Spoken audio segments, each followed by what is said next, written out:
मेरा नाम है Prashant, mentor of thousands of students, और आज बात कर रहे हैं टॉपर बनने के कुछ ऐसे 5 स्टेप्स जिनकी मदद से आप बहुत कम समय के अंदर टॉपर बन जाओगे। है ना, अभी तक आप शायद अपने स्कूल के अंदर, ट्यूशन के अंदर, अपने कॉलेज के अंदर एक एवरेज स्टूडेंट थे, बट अब इन 5 स्टेप को फॉलो करके आप बहुत आसानी से टॉपर बन सकते हो। अब यहां पर ना कुछ आपके दिमाग के अंदर सवाल चल रहे होंगे कि आखिर एक टॉपर पढ़ता कैसे है, यानी एक टॉपर का स्टडी रूटीन क्या होता है, क्या वो टाइम टेबल बनाता है, कैसे टाइम टेबल को फॉलो करता है। हम तो टाइम टेबल बनाते हैं, हमसे फॉलो ही नहीं हो पाता, उसको भी जानेंगे। अगली प्रॉब्लम, क्या टॉपर्स डिस्ट्रैक्टेड होते हैं? हमारे साथ सबसे बड़ी प्रॉब्लम क्या है ना कि हम थोड़ी देर पढ़ाई करेंगे और उसके बाद क्या होगा, हमारा दिमाग इधर उधर चलने लगेगा। हम सोचेंगे थोड़ी देर मोबाइल फोन चला लेते हैं, हम डिस्ट्रैक्टेड होने लगते हैं, जिसकी वजह से हम पढ़ाई नहीं कर पाते। क्या टॉपर भी डिस्ट्रैक्टेड होते हैं? इसका आंसर है हाँ, बिल्कुल होते हैं। बट उनको एक ऐसी टेक्निक मालूम है ना जिसकी मदद से वो डिस्ट्रैक्शन को खत्म करते हैं और वापस से पढ़ाई की तरफ आ जाते हैं, और वो टेक्निक आज मैं तुम्हें बताने भी वाला हूं। अगली चीज, कम पढ़कर ज्यादा मार्क्स कैसे ले आते हैं टॉपर्स? वो लोग होते हैं ना जो कि थोड़ा बहुत पढ़ रहे हैं बट मार्क्स ज्यादा ला रहे हैं। आखिर वो ऐसा कैसे कर पा रहे हैं? इतनी सारी चीजों को अपने दिमाग के अंदर वो कैसे याद कर पा रहे हैं? हम तो पढ़ाई करते हैं और एग्जाम तक सारी चीजों को भूल जाते हैं। जैसे ही एग्जाम हॉल के अंदर पेपर हाथ में आता है तो कुछ भी याद नहीं आ रहा होता है ना ऐसा। बट टॉपर्स के साथ ऐसा नहीं होता। आखिर क्यों? क्योंकि उन्हें पढ़ने का तरीका पता है, जो कि आज मैं बताऊंगा। और आखिरी चीज, सेल्फ कॉन्फिडेंस। हर एक टॉपर के अंदर वो सेल्फ कॉन्फिडेंस कहां से आता है? हमारे तो एक दो क्वेश्चन सॉल्व नहीं हो पाते ना, तो हमारा सेल्फ कॉन्फिडेंस एकदम डाउन हो जाता है। तो आखिर टॉपर्स ऐसा क्या कर रहे हैं? कुछ नहीं कर रहे हैं दोस्त, टॉपर्स सिर्फ और सिर्फ 5 स्टेप्स को फॉलो कर रहे हैं। पहला स्टेप ध्यान से समझना, step number 1, that is topper study routine.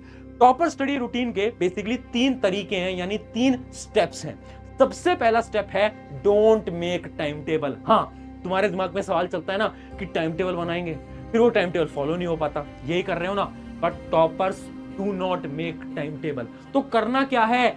आपका पहला स्टेप ये बोलता है डेली टारगेट्स बनाओ, सिर्फ और सिर्फ टारगेट्स बनाओ। आपको टाइम टेबल नहीं बनाना है, क्योंकि प्रॉब्लम क्या है ना, हम टाइम टेबल बनाते हैं, फिर हम देखते हैं कि 6 से 7 पढ़ेंगे, 8 से 9 पढ़ेंगे, 9 से 10 पढ़ेंगे, बट फिर क्या होता है कि 8 से 9 हम पढ़ नहीं पाते और हमारा पूरा का पूरा टाइम टेबल खत्म हो जाता है, खराब हो जाता है। अब से आप क्या करोगे, डेली जब भी आप सुबह सोकर उठ रहे हो ना, एक पेपर को हाथ में लो और ये सोचो आज आपके क्या क्या टारगेट्स हैं। लिखो सारे टारगेट्स को कि ठीक है यार, आज जो मेरा सबसे पहला टारगेट है वो मुझे 1 चैप्टर करना है, ये मेरा दूसरा टारगेट है, मुझे ये खत्म करना है, ये मेरा तीसरा टारगेट है, मुझे ये खत्म करना है। अपने सारे के सारे टारगेट्स को लिख दो एक पेपर की तरफ, जो आपको आज करना है। और याद रखना, हमेशा स्टार्टिंग में टारगेट्स छोटे होने चाहिए। ऐसा नहीं कि तुम ये सोच रहे हो एक दिन के अंदर तुम 10 चैप्टर कर लोगे, पॉसिबल नहीं है। टारगेट्स हमेशा छोटे रखो, बट टारगेट्स लिखो। अब तुम टाइम टेबल नहीं बनाओगे, तुम्हें पता है कि मुझे दिन में 3 चैप्टर करने हैं, मतलब करने हैं। अब चाहे रात के 10 बज रहे हैं, 11 बज रहे हैं, 12 बज रहे हैं, फर्क नहीं पड़ता, तुम्हें इन तीनों टॉपिक्स को खत्म करना है। तो पहला स्टेप तो यह है डेली टारगेट बनाओ। अब डेली उन टारगेट्स को तुम्हें रियलाइज होगा कि हाँ यार, मैं कुछ टारगेट्स आज कंप्लीट नहीं कर पाया। अब वो जो चीज है ना, आपको अगले दिन के लिए मोटिवेशन देगी कि ठीक है, आज मैंने अपना दिन खराब करा, बट कल जितने भी मेरे टारगेट्स हैं मुझे वो कंप्लीट करने हैं। तो याद रखना, डिस्ट्रैक्शन खत्म करने के ये 2 तरीके हैं। अब बढ़ते हैं हमारे 3rd स्टेप की तरफ, बट उससे पहले मुझे ना तुम सबसे एक चीज कमेंट करवानी है आज। वो क्या है? जो मैंने आपको 1st स्टेप बताया ना, डेली टारगेट्स। देखो, टारगेट्स बनाना ना आसान काम नहीं है। बहुत सारे ऐसे स्टूडेंट हैं जो कि एक दिन टारगेट बनाएंगे, 2 दिन बनाएंगे, तीसरे दिन नहीं बनाएंगे, भूल जाएंगे।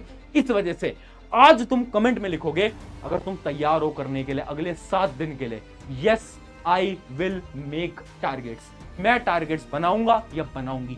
अभी वीडियो को पॉज करके कमेंट में लिखो, ताकि तुम्हारे दिमाग के अंदर तुम्हें याद रहे कि हाँ, तुम्हें वो टारगेट्स बनाने हैं और उन्हें फॉलो करना है। ठीक है, अब बढ़ते हैं हमारे स्टेप 3 की तरफ, जो कि है गोल्डन आवर रूल। देखो, सबसे बड़ी प्रॉब्लम हर एक एवरेज स्टूडेंट की ये होती है ना कि ना हम बहुत ज्यादा पढ़ रहे हैं बट फिर भी रिजल्ट नहीं आ रहा है, जबकि एक ना एक स्टूडेंट ऐसा होता है जो कि कम पढ़ रहा है बट उसका रिजल्ट बहुत अच्छा आ रहा है। तो आखिर उसमें ऐसा क्या खास है? उसमें कुछ खास नहीं है, वो इस गोल्डन रूल को फॉलो कर रहा है। अब ये जो गोल्डन रूल है ना, कि बहुत सालों से चलता आ रहा है। पुराने जमाने में जब एक वैदिक टाइम था ना, वैदिक टाइम में जो पुराने ऋषि मुनि होते थे वो इस रूल को फॉलो किया करते थे। वो अपने सारे शिष्य को ये बोला करते थे कि अपने दिन का 1 घंटा तुम्हें ऐसे काम करना है ना कि तुम सारी चीजों को भूल जाओ, यानी सारे डिस्ट्रैक्शंस को भूल जाओ। अब इसी रूल को आप फॉलो करने वाले हो। अब दिन का सिर्फ 1 या फिर 2 घंटा आपको निकालना है और उस 1 या 2 घंटे के अंदर अपने मोबाइल फोन को साइड रख देना है, सारे डिस्ट्रैक्शंस को साइड रख देना है और सिर्फ पढ़ाई करनी है। अब जब आप इसको फॉलो करोगे ना, पता है इससे क्या होगा? आप इस 1 घंटे के अंदर 4 घंटे की पढ़ाई चीज साइंटिफिकली प्रूवन है। पता है क्यों? अगर आप 1 घंटे अलार्म क्लॉक लगा लो, टाइमर लगा लो, अपने कमरे को बंद कर दो, कोई आपके रूम में नहीं आना चाहिए, कोई इधर उधर नहीं जाना चाहिए, अपने मोबाइल फोन को साइड रख दो, सिर्फ पढ़ाई करो 1 घंटे के लिए।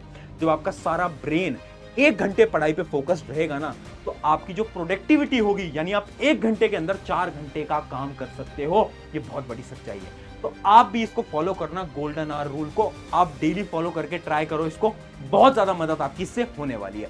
अब बढ़ते हैं हमारे 4th स्टेप की तरफ, और आपका सबसे बड़ा सवाल वो ये है कि टॉपर्स को इतनी चीजें याद कैसे रखती हैं? क्या उनके ब्रेन के अंदर कुछ सुपर कंप्यूटर है क्या? हमें तो कुछ याद नहीं रहता। तो पता है उन्हें क्यों याद रहता है? क्योंकि वो 3 स्टेप का एक प्रोसेस फॉलो करते हैं। वो प्रोसेस क्या है? सबसे पहले है शॉर्ट टर्म रिवीजन। अब ये क्या चीज है? कुछ नहीं है, बट ये सबसे इफेक्टिव प्रोसेस है। देखो, शॉर्ट टर्म रिवीजन ये बोलता है, मान लो आपको स्कूल के अंदर आज एक चैप्टर पढ़ा है, अब आप जैसे ही अपने घर आए आपको सिर्फ 5 मिनट देना है, 5 मिनट, और उस चैप्टर के नोट्स को रिवाइज कर लेना है, सिर्फ 5 मिनट के अंदर अंदर आपको ये डेली करना है। और ये टॉपर्स करते हैं रिवीजन, यानी जितना आज पढ़ाया गया उसको डेली सिर्फ 5 मिनट निकालकर, 5 या 10 मिनट निकालकर आप उसे रिवाइज कर लो। अब इससे क्या होता है साइंटिफिकली, जैसे हम उन चीज को एक बार रिवाइज कर लेते हैं तो हमारे ब्रेन के अंदर स्टोर होने लगता है। अब वो जो इंफॉर्मेशन है वो आपकी लॉन्ग टर्म मेमोरी के अंदर स्टोर होने लगेगी अगर आप ये शॉर्ट टर्म रिवीजन करोगे हर रोज। तो यानी डेली का काम डेली करोगे ना, आप आसानी से टॉपर बन जाओगे। टॉपर के ब्रेन में ऐसा कुछ नहीं है कि वो एक बार पढ़ रहा है उसे याद हो रहा है, नहीं, वो बस इस टेक्निक को फॉलो कर रहा है कि वो शॉर्ट टर्म रिवीजन कर रहा है, जितना पढ़ाया जा रहा है उसको डेली रिवाइज कर रहा है। स्टेप नंबर 2 क्या है? Teach others. अगर आपको याद करना है ना बहुत जल्दी किसी भी चीज को, तो आप किसी और को पढ़ा दो। जब हम किसी और को पढ़ाते हैं ना, तो ऑटोमेटिकली वो सारी चीजें हमारे दिमाग के अंदर जल्दी स्टोर होती हैं। और 3rd स्टेप क्या है? 3rd स्टेप है मल्टीपल रिवीजन। ये तो हर एक स्टूडेंट करता है। मल्टीपल रिवीजन कैसे करना होता है वो आपको ऑलरेडी पता है कि जैसे ही आपका पूरा का पूरा चैप्टर खत्म हो जाए उसके बाद आप उस चैप्टर को वापस से एक बार रिवाइज करते हो। ये टेक्निक तो सबको मालूम है, बट इसमें सबसे इफेक्टिव टेक्निक है ये शॉर्ट टर्म रिवीजन। अगर आपने इसको फॉलो कर लिया ना, मैं सच बता रहा हूं, रिवीजन की सारी प्रॉब्लम आपकी खत्म हो जाएगी। तो ये थे आपके 4 स्टेप। अब हम बढ़ रहे हैं फाइनल स्टेप की तरफ, जो कि one of the most important step है, और उसका नाम है सेल्फ कॉन्फिडेंस। ये क्या स्टेप है? ध्यान से समझना। देखो, आपने कभी नोट करा है कि एक जो टॉपर है ना, वो टॉपर बना कैसे? एक स्टोरी बताता हूं। एक स्टूडेंट था 6th क्लास के अंदर, वो गलती से अच्छे मार्क्स ले आता है, तो उसके टीचर्स उसे अप्रिशिएट करते हैं। उसके टीचर्स बोलते हैं, यार क्या अच्छी तूने पढ़ाई करी, बहुत बेहतरीन तूने मार्क्स लेकर आया। तो उससे क्या हुआ? उसके अंदर एक कॉन्फिडेंस आया।